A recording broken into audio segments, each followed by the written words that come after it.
नमस्कार दोस्तों, स्वागत है आप सभी का आपके अपने YouTube channel the final touch पे। दोस्तों उम्मीद करता हूँ आप सब काफ़ी अच्छे होंगे। दोस्तों आज के इस वीडियो में हम मैथ्स पढ़ेंगे जो कि आपके आगामी BIS एग्ज़ाम यानी bureau of Indian standard, ICMR assistant exam, SSC, railway, NTPC, इन सब एग्ज़ाम्स के लिए काफ़ी ज़्यादा इंपॉर्टेंट रहने वाले हैं। दोस्तों सारे ही क्वेश्चन आपके लिए इंपॉर्टेंट मैंने लेकर के आया हूँ मैं, जो कि आपके आगामी एग्ज़ाम के लिए बहुत ही ज़्यादा महत्वपूर्ण रहेंगे और आपको वीडियो अंत तक देखना है। आपको ज़रूर कुछ ना कुछ नया सीखने को मिलेगा। ठीक है दोस्तों, चलिए स्टार्ट करते हैं वीडियो। दोस्तों वीडियो स्टार्ट करने से पहले अगर आपने अभी तक हमारा टेलीग्राम ग्रुप ज्वाइन नहीं किया तो उसको ज़रूर ज्वाइन कर लें। उसके लिए आपको टाइप करना है @the_final_touch। ठीक है, तो आप हमारे चैनल पे पहुंच जाएंगे तो उसको ज्वाइन ज़रूर कर लीजिए। ठीक है, चलिए देखते हैं question. First question is there are 90 coins comprising 5 and 10 पैसे coins. The value of all the coins is ₹7. How many 5 पैसे coins are there? दोस्तों बोला है इस क्वेश्चन में कि कुल मिलाकर के 90 सिक्के हैं, जिसमें कि कुछ सिक्के 5 पैसे के हैं और कुछ सिक्के 10 पैसे के हैं। और कुल जो सिक्के हैं उनका मूल्य कितना है तो 7 रुपये है। यानी ये कुल 90 सिक्के मिला करके कितने सिक्के बनते हैं, कितने रुपए के, तो 7 रुपये कुल मिला करके उसकी वैल्यू होती है। तो पूछ रहा है कि 5 रुपये के कितने सिक्के होंगे इसमें। ठीक है, देखिए ऐसे क्वेश्चन को हम एलिगेशन से करते हैं। और सबसे पहले हम इसको क्या करेंगे कि यहाँ 5 पैसे के सिक्के हैं, तो एक बार हम मान लेंगे कि सारे जो 90 कॉइन्स हैं किसके हैं, 5 पैसे के। यानी कि 90 सिक्के अगर 5 पैसे के होंगे तो कितना हो जाएगा, 450 पैसे।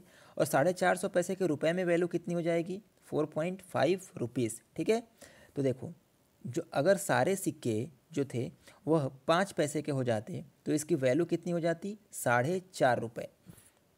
उसके बाद अगर हम मान लें कि जो 90 सिक्के हैं ये 90 के 90 सिक्के 10 पैसे के हों तो इसकी वैल्यू कितनी हो जाएगी, 900 पैसे हो जाएगी। 900 पैसे यानी कि 9 रुपये। ठीक है, तो अगर सारे के सारे सिक्के अगर 10 पैसे के हों तो इसकी वैल्यू कितनी हो जाएगी, 9 रुपये। ठीक है, और क्वेश्चन के अकॉर्डिंग बोला है कि ये जो 90 सिक्के हैं इसकी वैल्यू कितनी है, 7 रुपये। तो यहाँ पे 7 लिख देंगे। ठीक है, अब एलिगेशन मेथड लगाएंगे। यहाँ से इसके बीच का डिफरेंस कितना आ जाएगा, 9 में से 7 गया 2, और यहाँ 4.5 है और ये 7 है। 7 माइनस 4.5 कितना हो जाएगा, ये हो जाएगा 2.5। ठीक है, यहाँ डेसिमल है तो इसको हटाने के लिए क्या करेंगे, देखो इसको मैं लिख सकता हूँ 20 और इसको लिख सकता हूँ 25, कोई दिक्कत नहीं है। अब 5 से अगर इसको मैं डिवाइड करूँगा तो 5 चौके 20 और 5 पंचे 25, यानी 4:5 का रेशियो आ जाएगा। ठीक है, यानी कि ये जो ये कौन से सिक्के हैं, 5 पैसे वाले और ये 10 पैसे वाले। ठीक है, तो 10 पैसे 5 पैसे वाले और 10 पैसे वाले सिक्कों के बीच का अनुपात आ गया 4:5। ठीक है, 4:5। 5 और 4 और 5 ये मिल के कितने हो गए, 9, और 9 यूनिट की वैल्यू दी गई है 90 सिक्के। ठीक है, यानी 1 यूनिट बराबर कितने हो जाएंगे, 10 सिक्के हो जाएंगे। ठीक है, तो पूछा क्या है कि 5 पैसे के सिक्के कितने होंगे, तो 5 पैसे के सिक्के कितने होंगे, 4 यूनिट। तो 4 यूनिट की वैल्यू कितनी हो जाएगी, 4 × 10 यानी कि 40 सिक्के। वहीं पूछता कि 10 पैसे के कितने सिक्के हैं, तो 10 पैसे के सिक्के जो है वो कितने यूनिट हैं, 5 यूनिट हैं। तो 5 × 10 कर देते तो कितना आ जाता, 50 आ जाता। यानी कि 10 पैसे के 50 सिक्के हैं और 5 पैसे के 40 सिक्के हैं। यानी ऑप्शन नंबर सी आपका करेक्ट आंसर हो जाएगा। ठीक है दोस्तों, उम्मीद करता हूँ ये क्वेश्चन आपको समझ में आया होगा। बढ़ते हैं हम अपने नेक्स्ट क्वेश्चन की तरफ। ठीक है, इस क्वेश्चन में बोला है कि a trader bought 2 cows for ₹19,500. He sold one at a loss of 20% and the other at a profit of 15%. If the selling price of each cow is the same, then what is their respective cost price? ठीक है दोस्तों, करेंगे इस question को। इसमें बोला है कि एक व्यापारी है, वह 2 गाय खरीदता है जिनका क्रय मूल्य 19,500 रुपये कुल मिलाकर के है।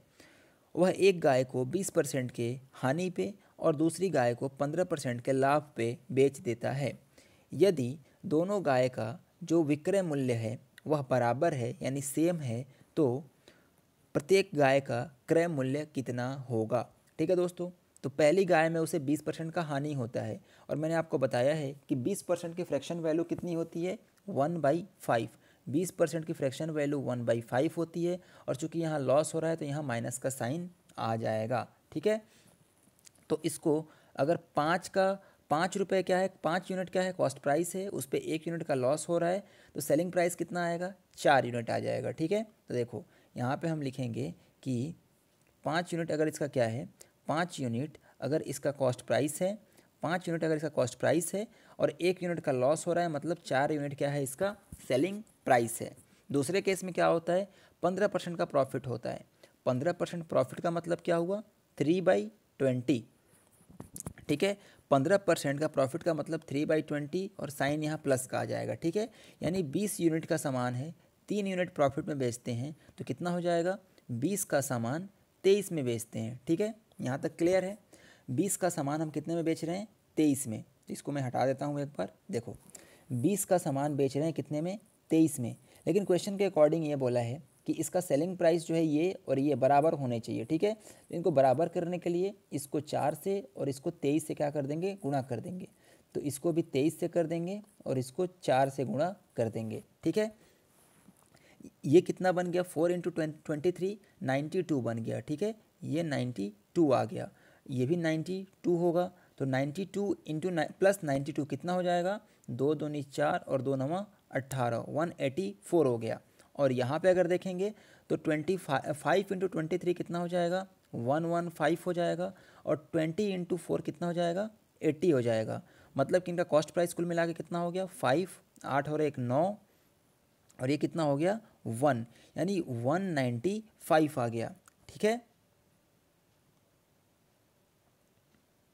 ये आपका आ गया 195। ओके, तो ये क्या आया, ये आपका कॉस्ट प्राइस हुआ। ठीक है, कॉस्ट प्राइस 195 यूनिट आ गया। और क्वेश्चन में दिया है, क्वेश्चन के अकॉर्डिंग जो कॉस्ट प्राइस है वह कितना है, 19,500 रुपये है।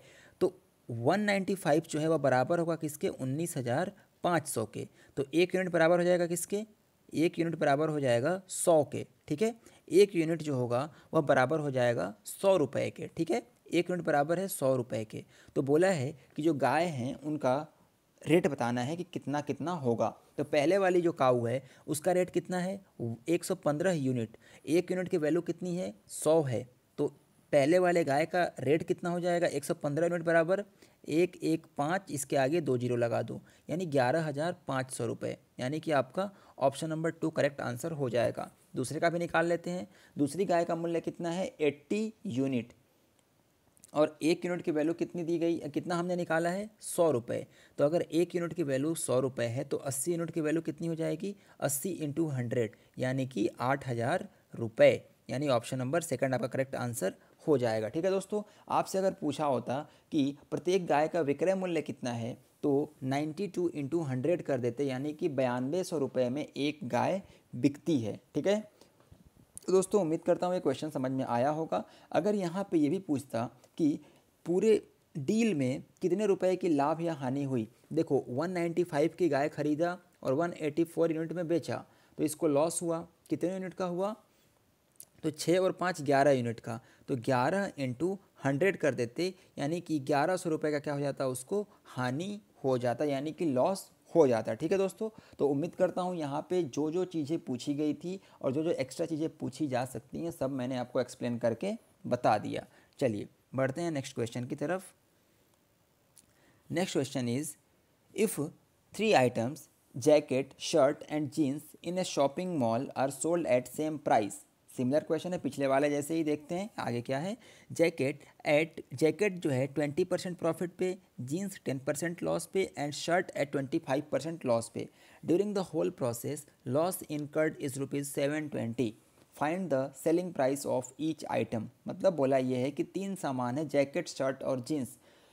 उनमें जैकेट को 20% के प्रॉफिट पे यानी लाभ पे, जीन्स को 10% के लॉस यानी कि हानि पे, और शर्ट को 25% का लॉस यानी कि हानि पे बेचा जाता है। और इस पूरे प्रोसेस में 720 रुपये की हानि होती है। चलिए देखते हैं। 20% का फ्रैक्शन वैल्यू क्या होता है, 1/5, और प्रॉफिट हो रहा है, मतलब ये कि 5 का सामान कितने में बिक रहा है, 6 में बिक रहा है। ठीक है, जीन्स पे क्या होता है, 10% का लॉस होता है। 10% का फ्रैक्शन वैल्यू क्या होता है, 1/10, और लॉस हो रहा है यानी -1/10, यानी कि 10 का सामान कितने में बिक रहा है, 9 में बिक रहा है। ठीक है, अगले वाले में जो शर्ट है इसमें 25% का लॉस होता है। 25% की फ्रैक्शन वैल्यू क्या होती है 1/4, यानी कि 4 का सामान 3 में बिक रहा है। ठीक है, लॉस हो रहा है ना, -1/4 है, यानी कि 4 में से 1 माइनस कर देंगे तो 4 का सामान कितने में बिकेगा 3 यूनिट में बिकेगा। ठीक है, अब बोला ये है कि जो सेलिंग प्राइस है तीनों की क्या है सेम है। ठीक है, तो इसको 3 से, इसको 2 से और इसको 6 से गुणा कर देंगे तो ये 18, ये भी 18 हो जाएगा, ये भी 18 हो जाएगा और ये भी 18 हो जाएगा। ठीक है, तो यहाँ भी 3 से गुणा करेंगे, यहाँ 2 से कर देंगे और यहाँ 3 से कर देंगे, यहाँ 6 से कर देंगे। ठीक है, तो ये अल्टीमेटली सेलिंग प्राइस पूरा पूरा कितना बन गया 18 तियाँ 54, और यहाँ पे करेंगे तो 15, 10 दूनी का 20 और 6 छवे के 24, 5 4 9, 2 2 4 और 1 5, 59 इसका क्या आ गया कॉस्ट प्राइस आ गया, और 54 क्या आ गया इसका सेलिंग प्राइस आ गया। लॉस कितने का हो रहा है 5 यूनिट का। देखो 59 का सामान 54 में बिक रहा है, यानी कि 5 यूनिट का लॉस हो रहा है, यानी 5 यूनिट बराबर कितना हो गया 720 रुपये। तो 1 यूनिट बराबर कितना हो जाएगा 5 एकम 5, कितना बचा 2 बचा, 5 चौक के 20 और 5 चौक के 20, 1 यूनिट बराबर 144 रुपया। तो बोला क्या है find the selling price of each item. तीनों सामान का सेलिंग प्राइस बराबर है, 18 यूनिट है, तो पूछा है कि ईच आइटम का सेलिंग प्राइस कितना होगा। यानी कि 1 यूनिट की वैल्यू हमने निकाल दिया 144, तो 18 यूनिट की वैल्यू कितनी हो जाएगी 18 इंटू 144। अब अगर आपने इतना निकाल लिया तो इसके आगे आपको पूरा कैलकुलेशन करने की ज़रूरत नहीं है, आप सिर्फ यूनिट डिजिट देखो इस ऑप्शन में और आप आंसर टिक करके आगे बढ़ सकते हो। देखो कैसे, यहाँ 8 है और यहाँ 4 है, 8 चौके 32, यानी इकाई के स्थान पे 2 आएगा। अगर आप ऑप्शंस देखो तो सिर्फ ऑप्शन नंबर 4 ही ऐसा है जिसमें इकाई के स्थान पे 2 दिया गया है, यानी कि आप ऑप्शन नंबर 4 टिक करके आराम से आगे बढ़ सकते हो। अगर आप करना चाहो तो एक बार ट्राई कर लो सॉल्व करके।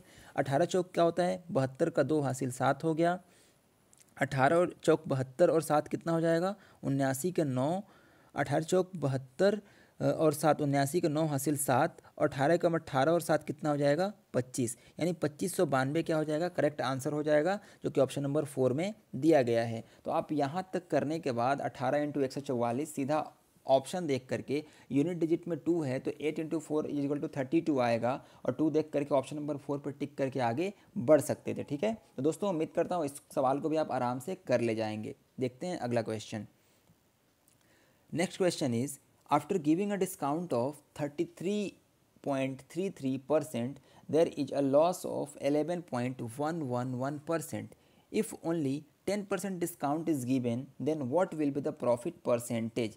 मतलब ये देखो 33.33% का फ्रैक्शन वैल्यू क्या होता है 1/3, यानी कि 3 का सामान है, मार्क प्राइस कितना है 3 यूनिट है, इस पर जो डिस्काउंट दिया गया वो कितने का दिया गया, देखो 33.33% की फ्रैक्शन वैल्यू होती है 1/3, यानी 3 का सामान डिस्काउंट देकर कितने में दिया गया 2 यूनिट में दिया गया। ठीक है, तो 3 यूनिट का सामान जो बेचा गया है कितने में 2 यूनिट में बेचा गया, तो क्या होता है there is a loss of 11.11%। ठीक है, 11.11% का लॉस होता है, तो 11.11% का फ्रैक्शन वैल्यू क्या हो जाता है 1/9। मतलब ये कि 9 का सामान 1 यूनिट माइनस करके कितने में बेचा गया 8 यूनिट में बेचा गया। ठीक है, तो 9 का सामान जो है वो बेचा गया कितने में 8 यूनिट में, 9 का सामान 8 यूनिट में बेचा गया।